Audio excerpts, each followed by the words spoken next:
kemudian pada saat rapat bagiannya diberi oleh yang selanjutnya bagaimana pelaksanaan manajemen sekolah SDN Karanganyar 1. pelaksanaan manajemen sekolah sendiri sudah pelaksanaannya sudah dibagi sesuai dengan tupoksi masing-masing. Siapa saja yang bertugas memberikan pengarahan dalam pelaksanaan manajemen sekolah di SDN Karanganyar 1. Kepala sekolah. Dan selanjutnya adalah kegiatan harian yang dilakukan dalam pelaksanaan manajemen sekolah di SDN Karanganyar 1. Dan pelaksanaan pembentukan itu dilaksanakan setiap hari sebelum pelajaran dimulai, jadi jam 0. Itu tentang pengawasan. Untuk nomor 1, bagaimana proses pengawasan manajemen di sekolah SDN Karanganyar 1. Sekolah SDN Karanganyar 1. Adanya monitoring dari Persatuan Yang kedua yaitu salah satu yang terlibat dalam pengawasan manajemen sekolah di SDN Karanganyar 1. kepala sekolah dan sama guru. Yang selanjutnya ibu tentang komponen manajemen sekolah. Yang ke-1 itu manajemen kurikulum. Pertanyaan pertama, kurikulum apa yang dipakai di SDN Karanganyar 1? Kurikulum yang digunakan kelas 1 dan 4 kurikulum merdeka. Untuk kelas 3, kelas 2, 3, 5, dan 6 menggunakan kurikulum 13. Yang kedua, apa kekurangan dan kelebihan dari kurikulum tersebut? Kalau untuk kurikulum merdeka karena pelaksanaannya dari kelas 1 dan 4, jadi belum semuanya memakai kurikulum merdeka. Itu untuk kekurangannya. Kalau untuk kelebihan kurikulum merdeka, anak-anak lebih bisa bereksplorasi, terus kemudian bisa mengembangkan bakat mereka masing-masing. Itu kalau untuk kurikulum 13 itu kita baru jalan berapa tahun, kami sudah diganti ya, itu digantinya situ. Yang ketiga, kegiatan ekstrakurikuler apa saja yang ada di SDN Karanganyar 1? Ya, kalau untuk ekstra sendiri sebenarnya banyak. Untuk apa namanya, ada basket, ada futsal, tapi karena untuk ini sementara hanya pramuka. Tentang manajemen peserta didik. Yang pertama, bagaimana mekanisme penerimaan peserta didik baru dan berapa kota yang diambil? Kalau untuk mekanisme penerimaan peserta didik itu sesuai dengan jumlah kelas yang keluar, jadi jumlah berapa siswa yang keluar, kemudian itu pelaksanaannya secara online. Jadi kuotanya menyesuaikan jumlah siswa yang keluar dari kelas 6. Lalu, bagaimana mekanisme pembagian seragam di sekolah SDN Karanganyar 1? Itu tahun di awal tahun pembelajaran. Yang ketiga, berapa jumlah peserta didik di SDN Karanganyar 1? 278 siswa. Dan yang keempat, bagaimana cara membina peserta didik? Untuk membina peserta didik, kita sudah karakter. Setiap pagi ada pembiasaan, pembiasaan sama keluarga, sama sekolah. Kemudian setiap berusaha melaksanakan juga.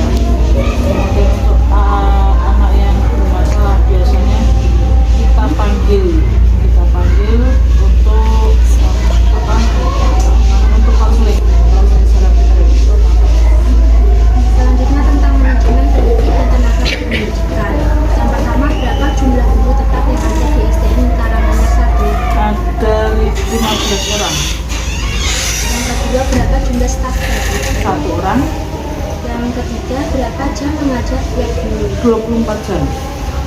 Dan yang keempat itu kegiatan apa saja yang dilakukan untuk mengembangkan kemampuan kinerja pendidik. Ada beberapa kelompok kerja guru, ada juga kadang ada pelatihan. Selanjutnya tentang manajemen anggaran. Yang pertama, bagaimana pengelolaan dana BOS di SDN Karanganyar 1? Akuntabilitas dengan menggunakan aplikasi Arkas. Yang kedua, dana apa saja yang berasal dari pemerintah? Hanya terus Yang ketiga, adakah pemberian beasiswa untuk siswa?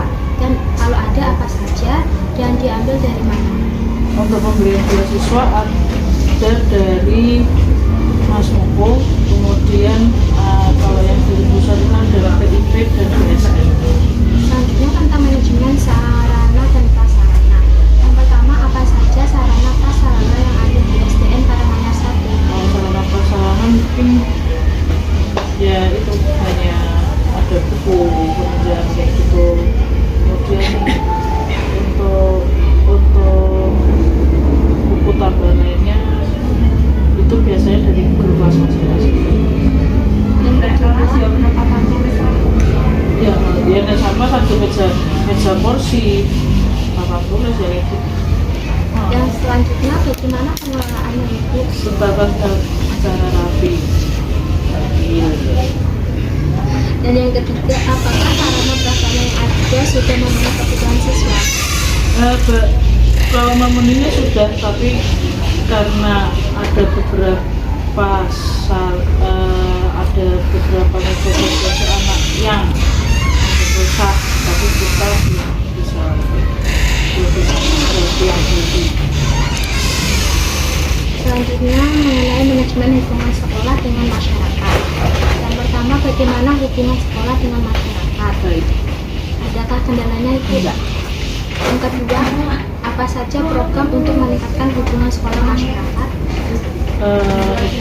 Meningkatkannya dengan adanya pembuatan taman sekolah, kemudian adanya diadakan pejabat untuk orang tua murid. Selanjutnya, manajemen layanan khusus perpustakaan. Yang pertama, bagaimana cara pengelolaan perpustakaan? Siapa saja yang bertanggung jawab? Kalau untuk yang bertanggung jawab mungkin seluruh semua warga sekolah, karena di SD kami tidak ada petugas perpustakaan. Untuk pengelolaannya sendiri, jadi setiap enggak hanya walaupun tidak setiap hari, tapi kalau pembelajaran bahasa Indonesia kadang anak dibawa ke perpustakaan untuk membaca. Selanjutnya, manajemen berbasis sekolah. Apakah manajemen berbasis sekolah diterapkan di SDN Karanganyar 1? Iya. Yang kedua, kapan diadakannya rapat penyusunan program sekolah? Di awal tahun pembelajaran. Yang ketiga, apakah guru dilibatkan dalam penyusunan program sekolah? Iya. Yang keempat, apakah guru itu mendukung kebijakan kepala sekolah dalam menerapkan manajemen berbasis sekolah? Iya. Dan kelima, apa saja yang menjadi faktor mendukung dalam penerapan manajemen berbasis sekolah? Adanya kegiatan terakhir, adanya potensi kepala sekolah, kemudian gotong royong dalam kekeluargaan, kemudian peningkatan kualitas untuk tenaga pendidik. Yang terakhir, Ibu, apa saja yang menjadi faktor penghambat dalam menerapkan manajemen berbasis sekolah? Persepsi masyarakat tentang sekolah gratis khususnya, kemudian penyaluran guru di sekolah itu kadang masih belum rata, jadi masih ada